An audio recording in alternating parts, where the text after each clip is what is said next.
Hello, Olivia. Hello, so nice to see Hello. you and have the chance to catch up. So we are here to give you an update of what we've been up to for Charm and Affability. We've been very busy. Today, we are filming some content. Olivia may give you a little clue with it here. So we are here to basically celebrate Jane Austen. We are, and so if you've read anything on the Old Building Substack, you will see that we've both given a little bit of background as to how this came to be. And one of the things that we found that we shared a love of was Jane Austen. Yes. So we were quite self-indulgent, really, over the spring, weren't we? We threw ourselves into Jane Austen's world. We did. So we've listened to the audio novels because we're both busy people, and as much as we'd love to sit there book in hand, we can't. So while we're driving around and doing our lives and our day jobs, we've been listening to the audiobooks and dabbling in the odd adaptation. We have. It's been the world of Jane Austen and all the things that surround it, really. And I think the more we're in it, the more we don't want to leave. No, I'm perfectly happy to stay there now, basically forever. That would be lovely. So obviously you won't be lost on anybody really that this year is a huge year for Janeites and for the memory of Jane Austen. So this year sees us celebrating the 250th anniversary of her birth. So the day itself is right at the end of the year. It's the 16th of December. But what we've seen across the heritage sector is sort of year-long celebration. And we thought it would be very rude not to give our own little tribute to this wonderful We have lady. to, really. As such big fans, we have to do that. So where should we start with this celebration of Jane Austen, do you think? Well, we're lucky enough to have one of the filming locations for the 1995 adaptation on our doorstep. Iconic. So I think that's a very good place to start. And as well as it being Jane Austen's big anniversary year, it's also that adaptation's big anniversary year as well. So can you believe that adaptation is 30 years old? I try not to. I know. Makes us all feel old. So we're going to start at Belton House and surrounds, basically. Sounds good. And see where we get to. So where exactly should we start at Belton House? I'm going to take you away from Belton House, I think, to start. And we're going to start on top of the hill. Okay. Well, let's go and do that then. Let's.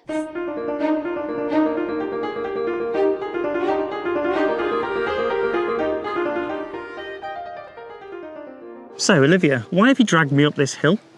I thought you needed the exercise, in fairness. What else would you want to do first thing on a Monday morning? Thank you. How true. Right, seriously, turn around. What do you see down there? Belton House. Belton House, a.k.a. Rosings Park. Home of Lady Catherine de Bourgh? The very same. So I'm going back to 1995, the BBC adaptation of Pride and Prejudice, where Belton was Rosings, which means that where we're standing now were the woods and groves that surround Rosings. So this is where Elizabeth walked, bumped into Darcy, Colonel Fitzwilliam, and the plot unfolded. Let's go and explore.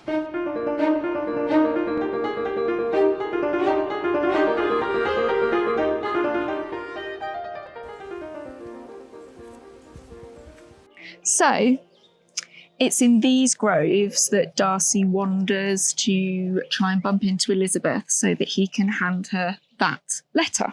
The letter that explains his actions regarding Wickham.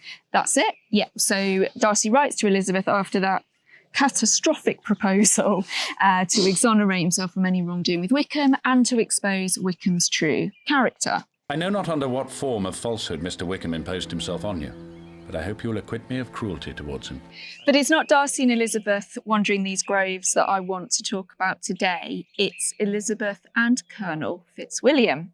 So Colonel Fitzwilliam is introduced to us as a younger son of an earl. Mm-hmm. And the book tells us that he's not a handsome man, but his manners are very much admired by the ladies of the parsonage. Exactly that. He is drawn as a very pleasing and almost innocuous character at first glance. But actually, Austen uses him to drive the plot forward. Mr. Darcy is uncommonly kind to Mr. Bingley and takes a prodigious deal of care of him. Oh, yes, I believe Darcy does take care of him. So, Olivia, do you think there could be romance between Colonel Fitzwilliam and Elizabeth? That's a really good question. And I think that Austen possibly wants the reader to think that, but only very briefly. So in the chapter before, Charlotte Lucas confesses to, in her kinder schemes for Elizabeth, she plans for Elizabeth to marry the Colonel. But Austen puts all of that to bed when Elizabeth and the Colonel are chatting, as the Colonel confesses that the younger son of an earl can only really marry where fortune dictates. And that's not Elizabeth.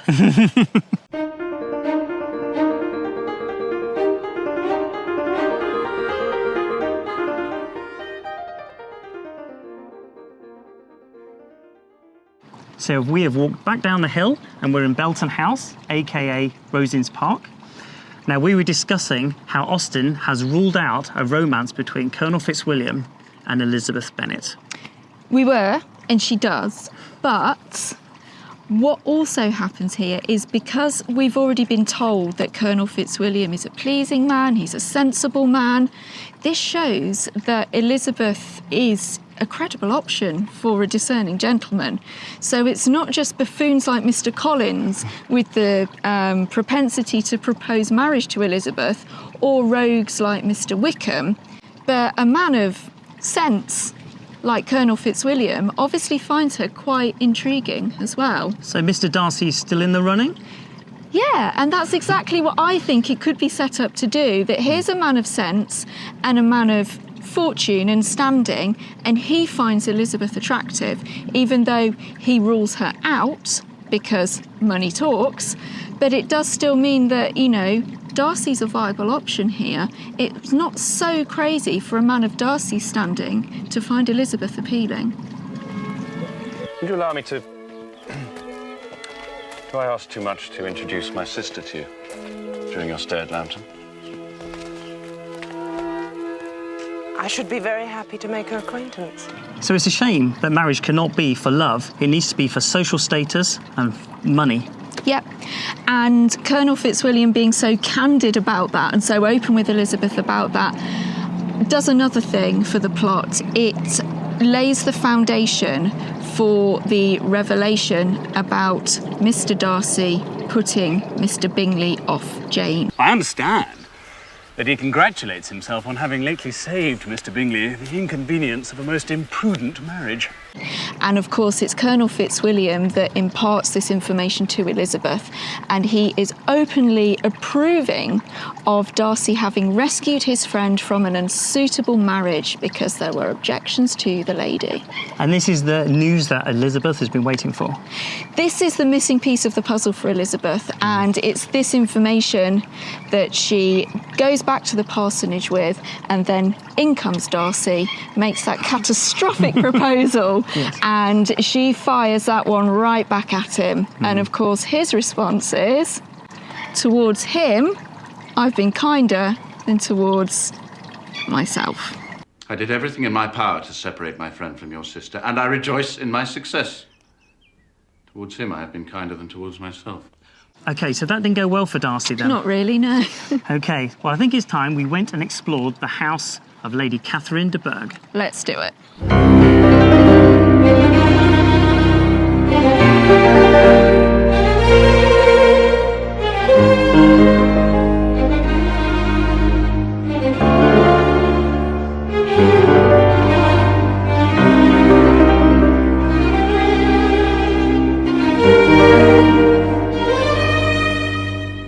So here I am in Mr. Darcy's bedroom. This ticks a lot of things off my life list. Mr. Darcy's bedroom. However, this is the pivotal point in the novel where everything changes. The scene we've got here is Darcy writing frantically to Elizabeth to let her know all about her misconceptions of Mr. Wickham.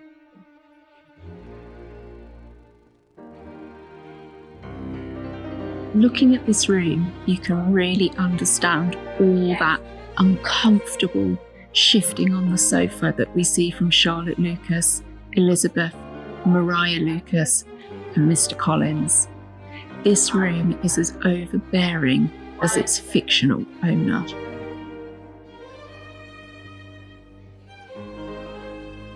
Behind me here is the breakfast room. If you cast your mind back, it's in here that Elizabeth sits playing the pianoforte, Mr. Darcy and Colonel Fitzwilliam prowling around. I have not that talent which some possess of conversing easily with strangers. I do not play this instrument so well as I should wish to. But I have always supposed that to be my own fault, because I would not take the trouble of practicing.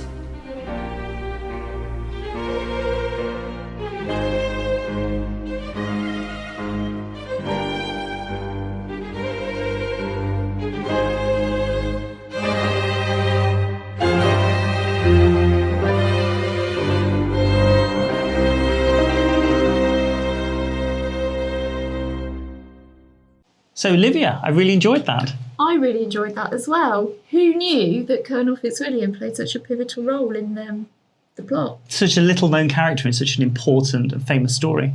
Exactly. And I don't think I'd ever really thought about it until we decided we were going to do this little project here at Belton to commemorate not just the 250 for Jane Austen, but also the 30 years for the filming of the BBC adaptation. And Belton was magnificent, as it always is. Belton is always magnificent. We're so lucky to have this on our doorstep, really.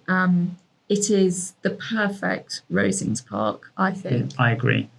So we obviously have got news of a new Netflix version of Pride and Prejudice coming up. But I think for a lot of people, they will judge it against this series because this is a definitive, iconic BBC show. I, for one, will. I mean, nothing for me will ever measure up to the Andrew Davies 1995 BBC series. It is just... It's perfect. Why do you need to meddle with it? That's my... We shall see, and I should be more charitable, I know. But the bar is set very, very high. Yes, but any Austen is good. You know, any Austen on TV or film is always a good thing. So we can at least enjoy this brilliant story once again in a different format. Yeah, absolutely. Let's see what they do with it. I mean...